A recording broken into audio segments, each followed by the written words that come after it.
Singularity. My name is Nicola, aka Socrates, and you're watching Singularity One-on-One. If you guys enjoy this show, please help me make it better by either writing a very nice review on iTunes, or you can simply go to the donations page and send us any funds that you can spare. So today, my guest on the show would be also perhaps the youngest guest that I have ever had. However, despite that fact, he's already an accomplished scientific educator, social activist, blogger, aspiring filmmaker, and most recently the author of a very interesting book called Robots Will Steal Your Job, but That's Okay. Federico Pistono is also an incoming student to Singularity University, and he is up for an amazing summer. And I have to admit, I'm kind of jealous because I went through it and I want to relive it again.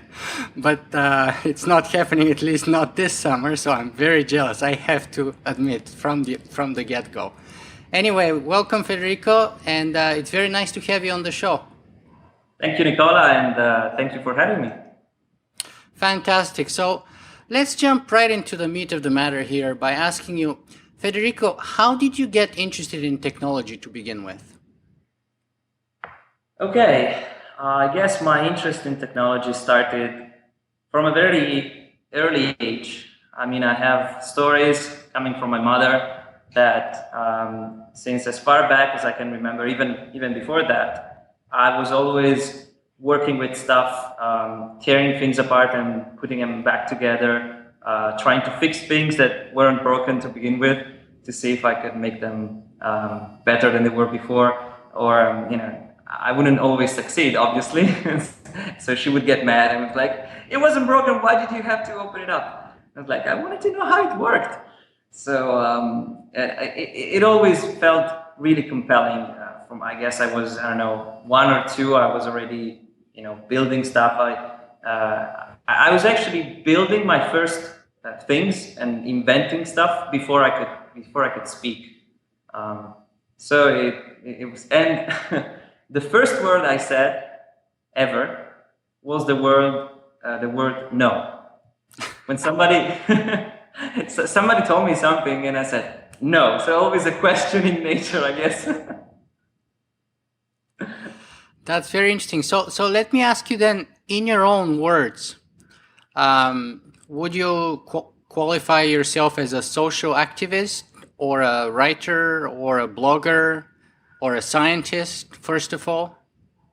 I don't know. I mean, I guess a combination of all of them. And well, at the same time, I can never be either one of them decent enough to be called either a scientist or an author or a social activist. I guess I'm doing everything with, I kind of have a leitmotiv.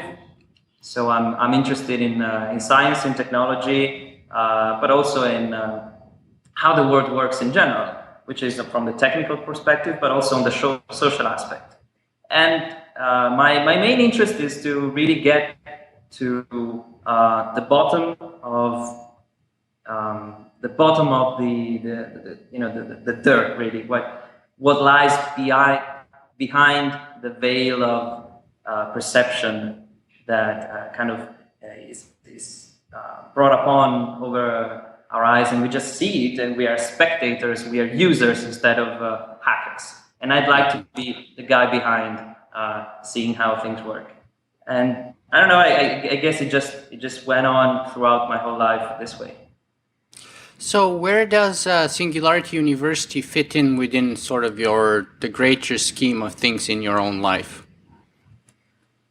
Oh, I got interested in the idea of singularity when I came across a video by Ray Kurzweil. It was sent to me by one of the, at the time I was one of the international coordinators of the Zeitgeist movement, and I was the founder of the Italian chapter.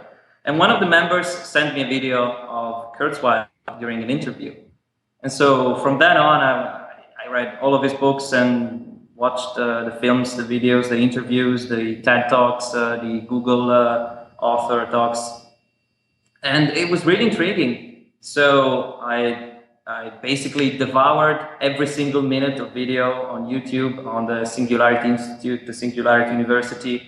So I followed up on Daniel Kraft, Aubrey de Grey, all the authors and scientists and physicists, mathematicians, social scientists. I mean, everybody was just connected through by the idea. And obviously, by having an interest in science, technology, design, society, TED was a source of inspiration and enlightenment for me. And many of the themes connected with the Singularity were presented in there, specifically with the Singularity University, which is to try and solve the world's grand challenges, water, poverty, education, access to medicine, cheap energy, all the things that are connected to those are kind of my area of interest. So it's kind of hard for me to focus on a specific topic because I have so many interests that I guess I don't go through. So let me ask you here then, since you have such a wide spectrum of personal interests, do you have any idea about your potential 10 to the 9th project, or are you going with sort of an open mind and kind of see what's going to emerge from those 10 weeks as you are going to be there? Yeah, I do have some ideas, of course. I was lucky enough to spend a few months in a research center for renewable energy in Italy called the Renewable Energy Park, which is a research facility, but also a kind of hotel structure. So you can go there and have a vacation as if it was a hotel, but it's completely run by renewable energies. And the interesting thing is it's built with the idea of efficiency.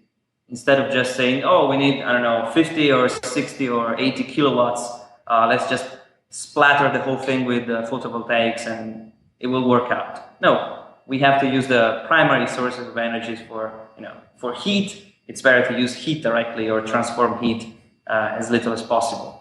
And so it has the idea of recycling water from the rainwater and utilize it intelligently so that the wastewater coming from the shower goes to the toilet, and then there is a special way of flushing the toilet so that it uses 2 to 3 liters instead of 15 to 20, as if we usually use 15 to 20, which is such a huge waste. And there are many things connected with that, and the whole thing is based upon systems thinking.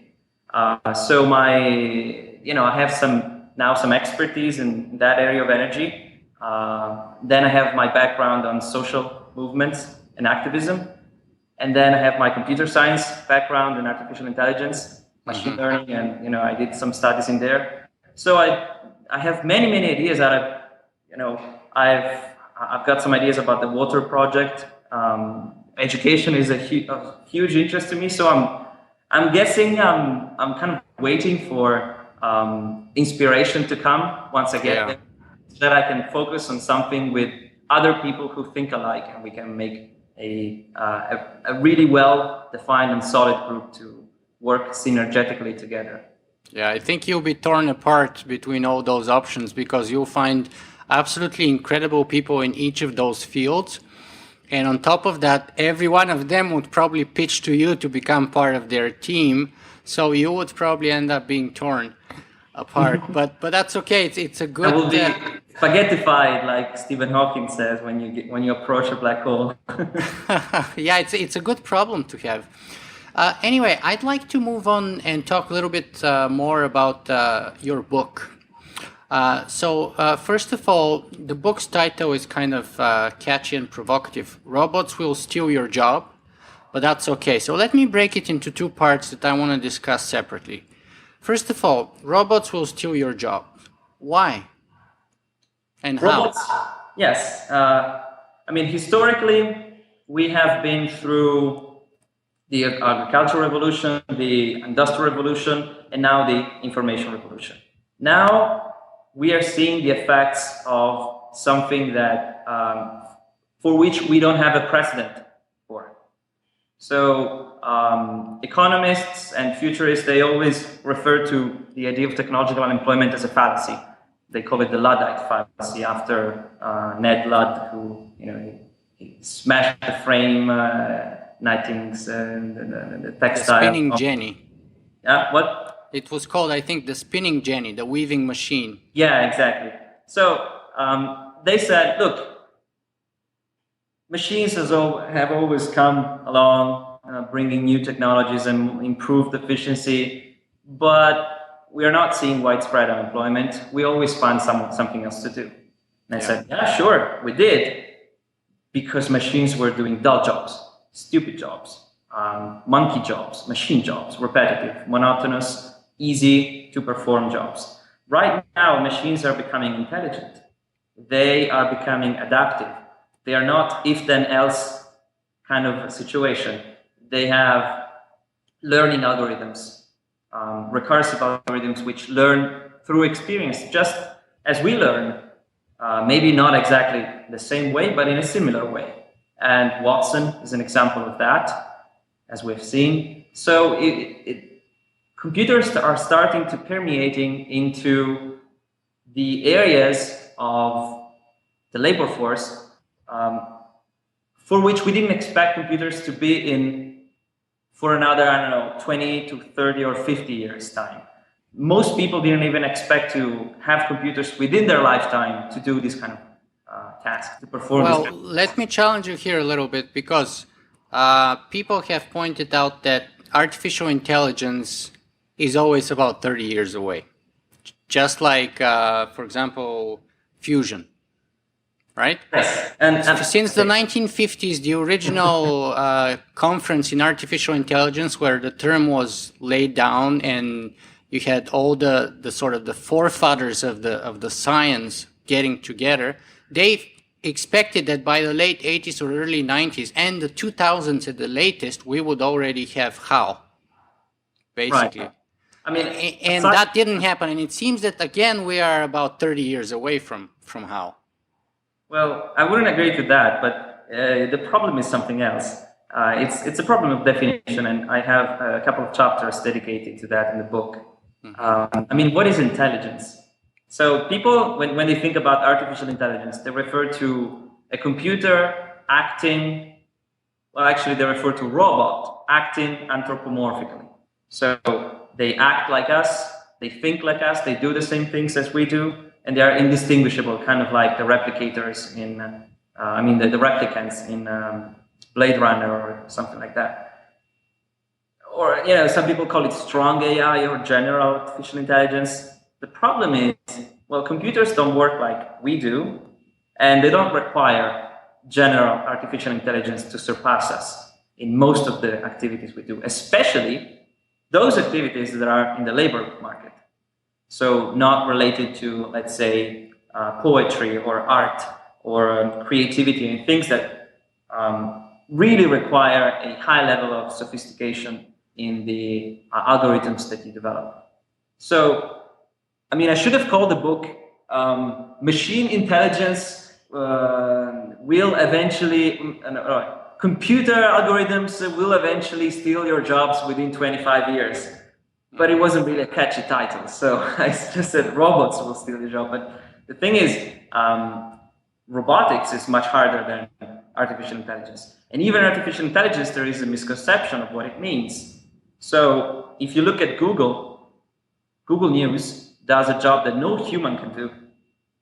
It aggregates millions of news articles by type, by relevancy, by it kind of understands the concept, even if the word understand may not apply to the situation, but it creates a context by which we give meaning to the context, but it makes sense for us. And the job the job Google News does, is impossible to do for a human. So they already surpassed us in that specific thing. And they're starting to enter into those kind of jobs that we didn't think we would ever dream of leaving the machines to do. So you don't need general artificial intelligence or strong AI or a computer to pass the Turing test to displace most of human labor. It's already happening. So the widespread unemployment in some places like Greece, Portugal, Spain. I mean, it's reaching 20, 23, 27, 30, 35% unemployment. And that doesn't count the people who have stopped looking for a job in the first place. Yeah, but people would argue that the Greek or the Spanish unemployment crisis are not the result of robots. I mean, those nations are not exactly the most robotized nations in the world to begin with. If what you say is true, wouldn't it be the case that we would find examples in South Korea and Japan, perhaps Singapore, Taiwan, and so on, that should be, according to your example, the most highly unemployed countries in the world, because they're also the most roboticized? Right. I mean, there is not exactly a direct relationship because there are social aspects. So, for instance, in Germany, they reduced the work week in order to have more people working, and that's a really smart thing to do. But similar, I mean, in South Korea and Japan, they have a highly educated culture in science and math, which doesn't happen in the United States. In fact, the United States has now the highest unemployment rate of the last 30 years. And before that, it makes no sense because women weren't even in the labor force. So you couldn't make a comparison with those times before 1986 or 7, I don't remember. So the problem is, it's happening in the United States and it's happening in Europe. It's happening in those places where you wouldn't think it was possible. It's happening, for instance, I have a friend who's a manager in a multinational corporation in Norway, and they used to have dozens of people working on the ship to extract omega-3 from the krill in the ocean. Yeah. And now they basically have everything automated, and they have just 3 people in there. Yeah. And next year they expect to only have 2 people, and probably in a few years it will be completely automated. Or maybe just have 1 person just supervising the whole thing. And the same happens in South Korea. One of the biggest cruise ships for transporting containers, it's like a kilometer long. It's this ginormous ship. Hundreds of people used to work in there. Now there is just 3 of them. And everything else is roboticized. There are these robotic arms moving the containers up and down, and they have RFID chips. So the whole thing is managed automatically. And this is not a new story. I mean, it's always been happening. The problem is that now computers are doing the tasks that even highly skilled humans take many years to do. So the problem is, people say, all right, no problem. We have robots doing more sophisticated jobs. Well, that will create new markets. And then we'll just have to do even more sophisticated jobs as humans working together. And I say, sure, that works for a very small percentage of the population. Probably the newly employed who are getting a PhD in biotechnology and synthetic biology and neuroscience and biochemistry and computer science and physics and mathematics. What about the rest of 80% of the population? What are they going to do? What about the people who are 45 now and have been doing for 25 years a job that a machine is going to do now? Well, I mean, you could have made the same argument in the Industrial Revolution by saying that, farmers started becoming members of the proletariat, and shepherds had to go to the city and urbanize and, find jobs in the production line. And, not all shepherds would make good production line workers and so on. But okay, how long does it take to make, but how long does it take to make a production line worker? A few weeks, maybe a few months of training, that's it. How long does it take to make a biotechnologist? Well, I don't know, because I know that it took a few decades to sort of complete that sort of a transition, fundamental transition. And that's exactly the issue, because of the way of the exponential function. When you grow small numbers, it doesn't look like much. But when you grow big numbers, then it gets really out of hand. And we are starting to grow the big numbers now. So 20 years, we'll have a completely different world. Actually, in 5 years, we're going to have a completely different world. And in 10 years, it's completely unpredictable in my mind. So structural adjustment to the whole society take a long time because of social acceptance, because people are slow, because people are fear that, fear and uncertainty and doubt. That creates a delay. And that delay is potentially catastrophic.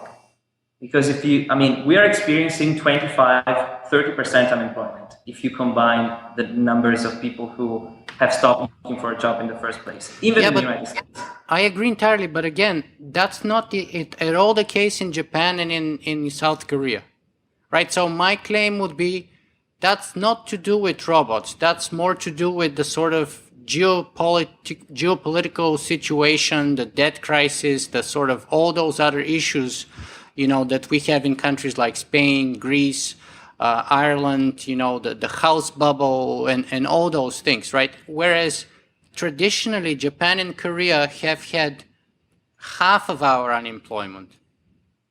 Even in Canada, to tell you the truth, the situation is pretty bad. Overall, compared to the rest of the world, we're much, much, much better off. Sure, there are many factors contributing. And the bad policies, bad politicians, bad financial institutions, they're certainly exacerbating the problem. Mm-hmm. But the real issue is that the kinds of jobs that technology displaced up to now were easily replaceable. You could easily find new jobs for unskilled labor or for even relatively skilled labor to do. But right now, they're taking up the role of journalists, of brain scanners, and radiologists. They're taking up the job of lawyers. These are jobs that it takes 10, 15, 20 years to study, get a diploma, do your internship, get some experience, and then start to do the job. So if it takes 10 to 15 to 20 years to do these jobs for highly skilled, highly intelligent people who went to college, what about the truck driver who's going to be displaced by the automated cars? What's he going to do? There are no more unskilled labor jobs like Walmart or delivery or truck driving or taxi driving or bringing up and down boxes from the delivery store. Those jobs will be automated. So, I see your point, and especially imagine if you have a doctor or a lawyer whom professions that take, say, a decade to develop, and you have the computers which are able to learn instantaneously, with a single upload. They don't sleep, they work 24/7, they're more accurate, they have no pension, they don't get sick, they don't ask for benefits, they don't riot, they don't complain. You have so many less problems with robots from the point of view of the company. And just look at the new companies. The new companies employ 1/10 or 100th or even 1,000th of the companies that were created 20, 40, 50 years ago who make the same amount of money. So yes, there are new jobs created, but there are very, very few and highly specialized. And these jobs, they disappear soon after they're created in the first place. So the problem is that we live in an ever-evolving, complex, always moving, always changing, developing organism called society. And we're not ready for it because our educational system is completely inadequate at preparing people for these kind of changes. And Singularity University is an attempt to redeem these educational problems. But there are 80 students every year, and Stanford and they cost $20,000-$40,000 a year to go to. However, there is a solution, and that's but that's okay part. Exactly. I wanted to get to that part and saying, so we've painted the picture here. We've set out the sort of the foundation, and we've accepted that robots will steal your job one way or another. But how is that okay? Yes, it's okay only if you look at it from a different perspective. So what seems like a crisis could become an opportunity. So ironically, the very thing that creates the problem can also be the solution to the problem we created. So technology is displacing human labor, and we have a structural problem in there. And this problem will only exacerbate from the point of view of the labor market, where you have labor for income for sustaining your life, your family, and whatever you need to do. Mm-hmm. Now, if you break this cycle, you could leverage exponential expanding technologies to emancipate yourself from the shackles of the monetary system or the money making system and the labor market system. So one way would be to utilize free online resources, for instance, to educate yourself, to become a thinker, more flexible, to be self-employed. You could downshift. If you reduce your need for money in the first place by leveraging these technologies, you can empower yourself to become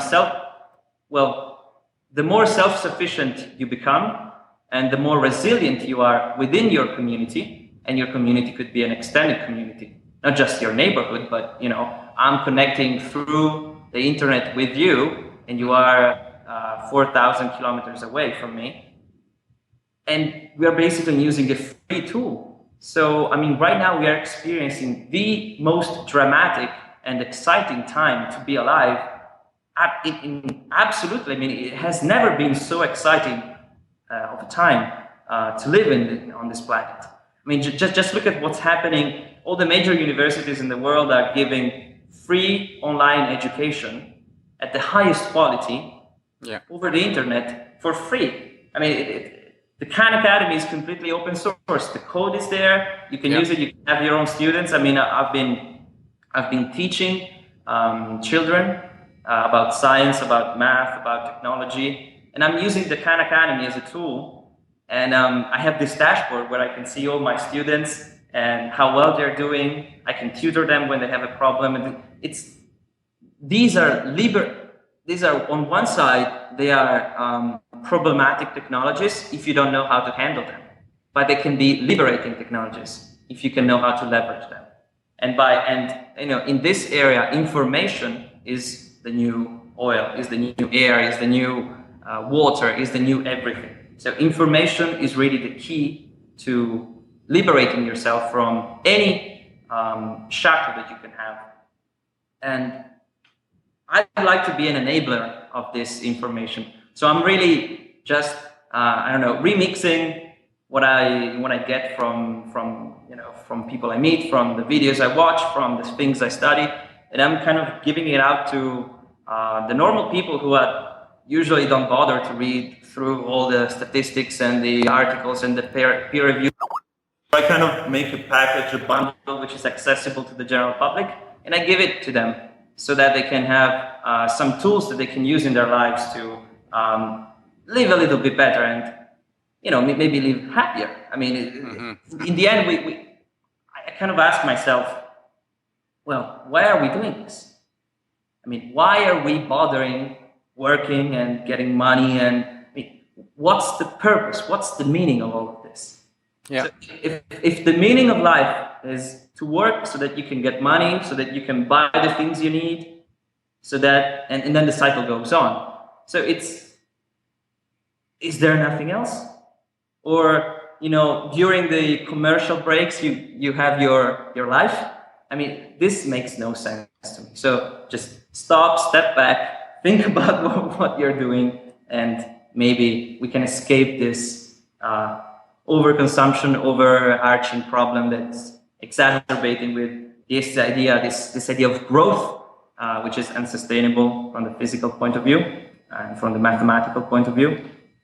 And think about the important things in life: human relationships, art, music, science, the thrill of discovering, the thrill of creating a community and sharing ideas. These are the things that matter.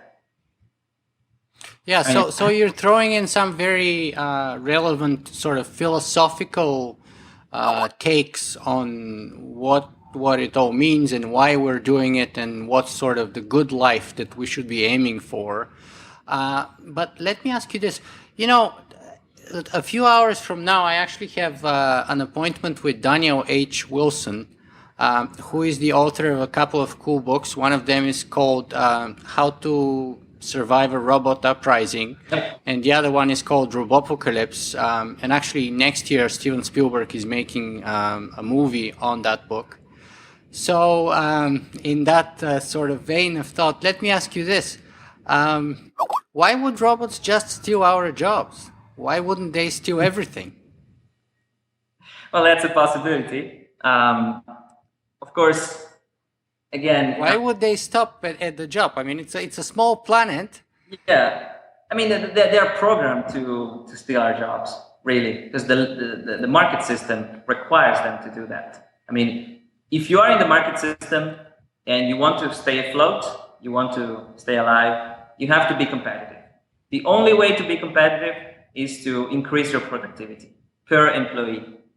And the only way to do that is to have more skilled employee, which requires a lot of time to train, and there are many variables. They can have children, they can go nuts, or they have a spiritual journey and they go to Tibet. I don't know whatever happens.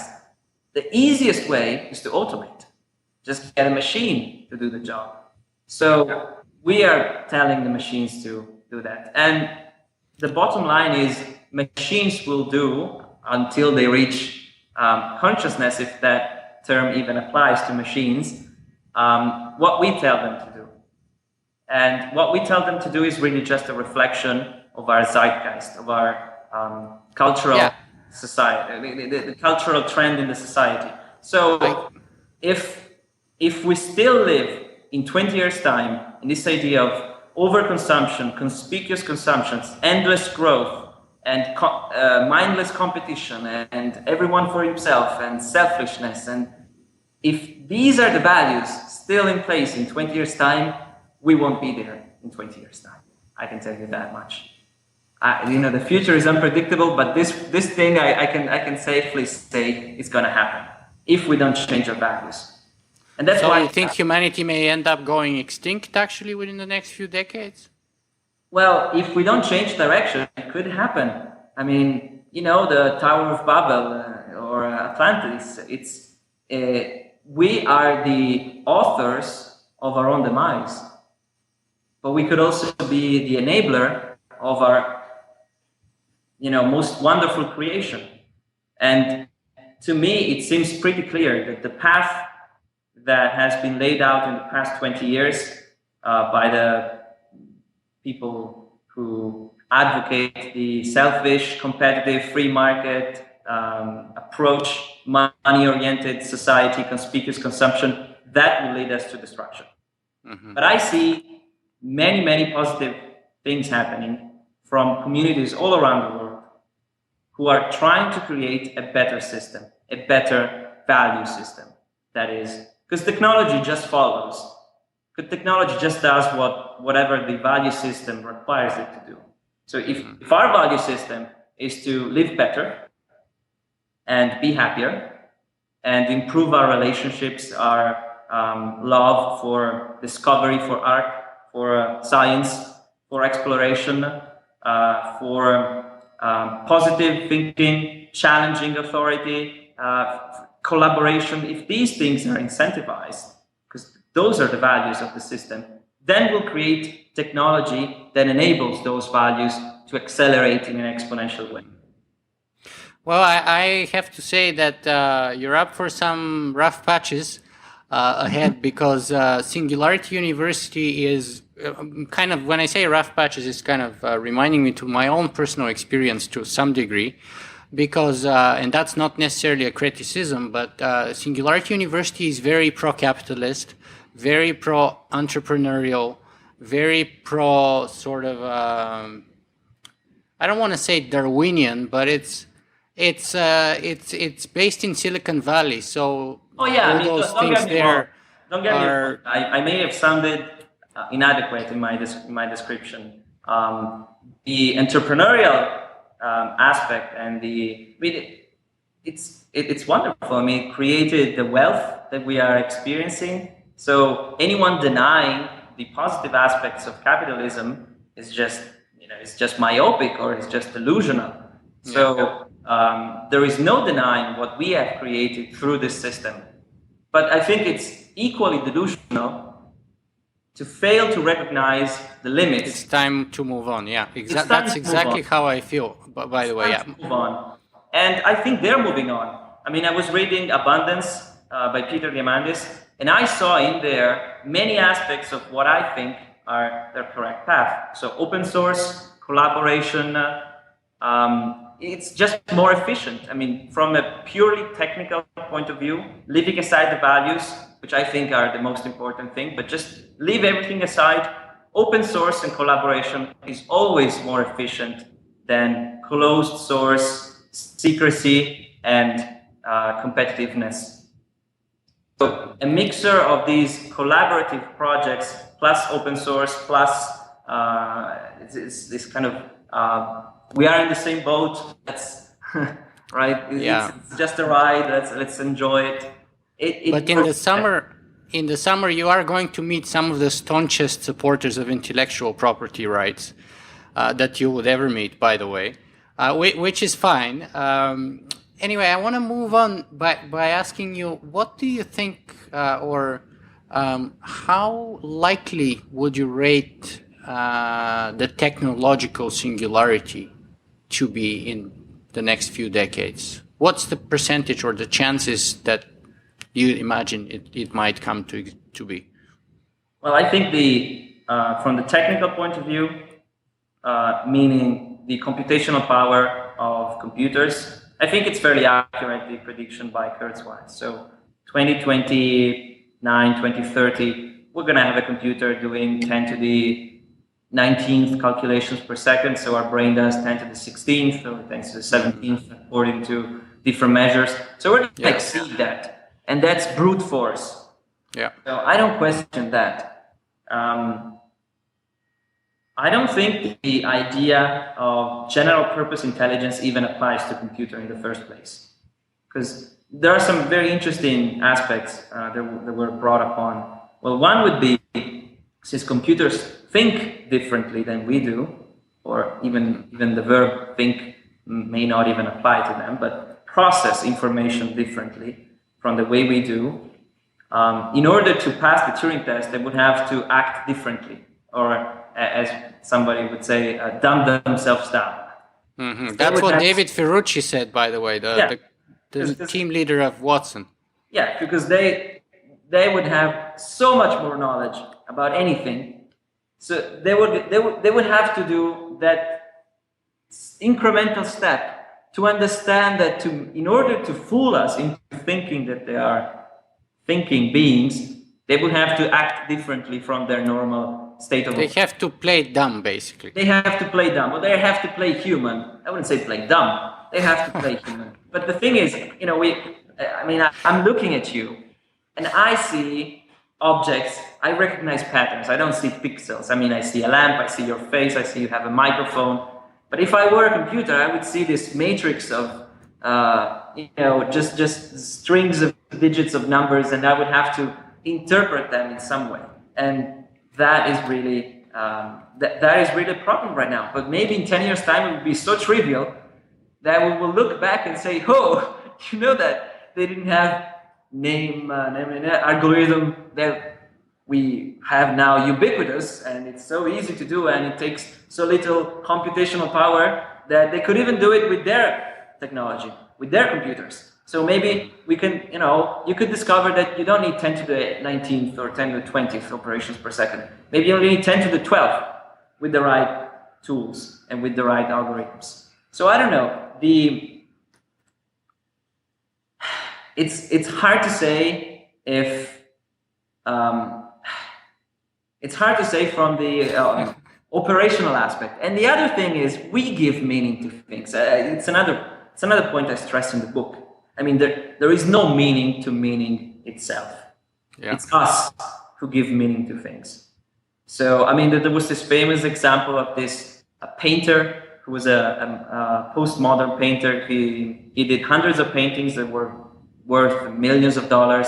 I don't remember his name, but I can check it up on Google later. So he disappeared, and after a few years, people went back to his house, and they found this painting that was unreleased. Nobody knew of it, and said, "Wow, this is such a masterpiece. This is wonderful." And they had all these beautiful conjectures about what it meant, and they spoke about, "Oh, this is a representation of his childhood. Oh, no, this is unfulfilled dream with his lover," and all kinds of crazy stuff. And it was valued millions and millions of dollars.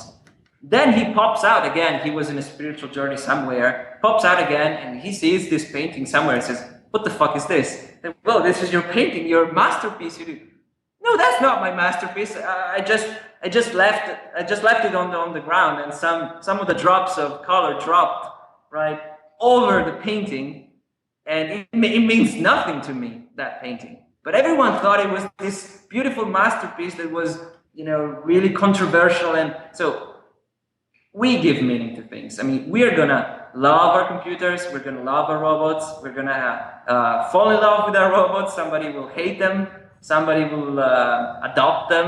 We're gonna have emotional involvement with our machines because in the end, we give meaning to what they are. Mm-hmm. So the question is open, I guess.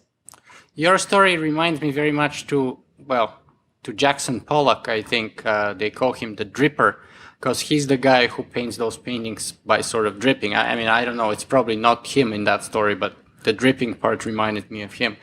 But so am I to interpret your answer that you basically say that the singularity, in the sense that Kurzweil thinks that machines would sort of, in a way, wake up and become smart and self-conscious and so on, is not so likely to happen?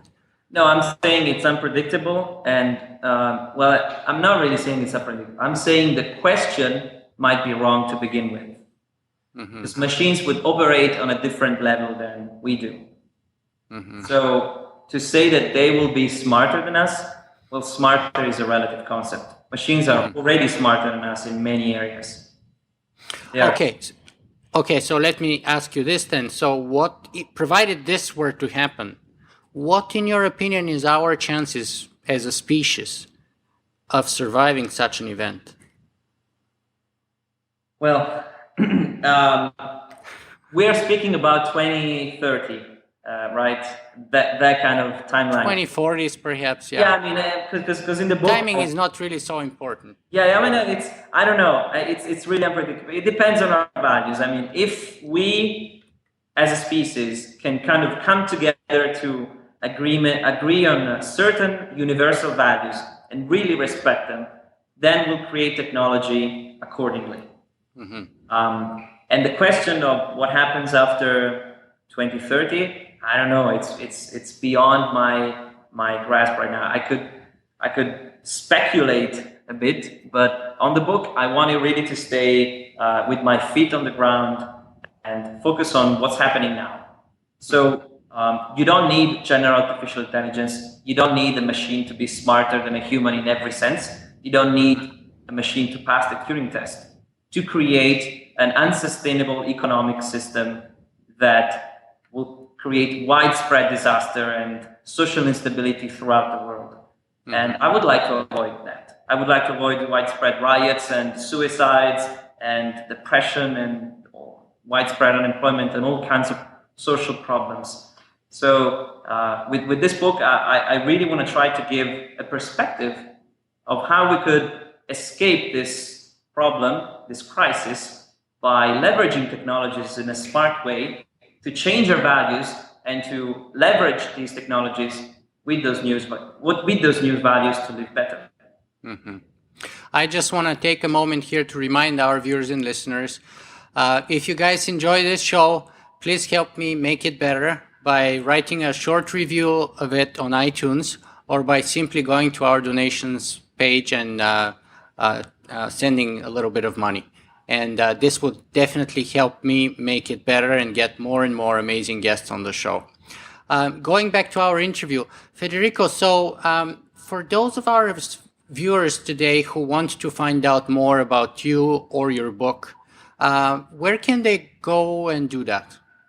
Well, you can Google my name, Federico Pistono. That would be a good start. And I've got, a few websites. The book, robotswillstealyourjob.com. Then I've got Facebook, Twitter, and I post regularly. I have a few followers who also give me many valuable insights and links and ideas. I mean, I have this constant exchange of information and of points of view, which is really challenging and really interesting.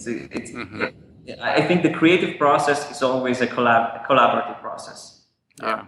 And it's not full collaboration. It's a mixture of, I have to stay by myself. Nobody speaks to me for a few days, and then I'm open to everyone, and let's hear what they have to say. So I really enjoy the discussion with, at short bursts. So the book is coming up in print, right? Yes, it will be on November 5th on ebook format and also in print. So I will sell it through the Amazon platform for sure, and probably other platforms I'm still considering. Maybe Lulu, maybe the iBooks music store. I don't know.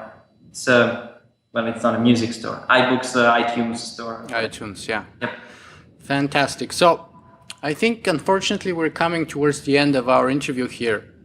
And I'd like to ask you if there's a single thing or a single message that you would like our viewers and listeners to take away from this interview with you today. Yeah, sure. Let's see.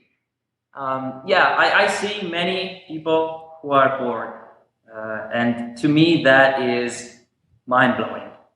Because, I just look at what I do and I could not even imagine myself being bored. And the advice I think I could give to the people is a quote by someone I forgot. And it goes like this. The cure for boredom is curiosity.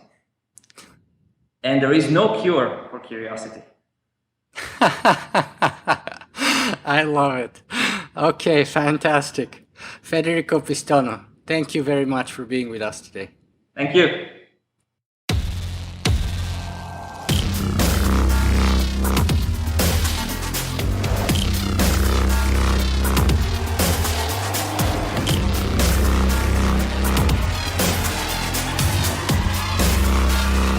Singularity.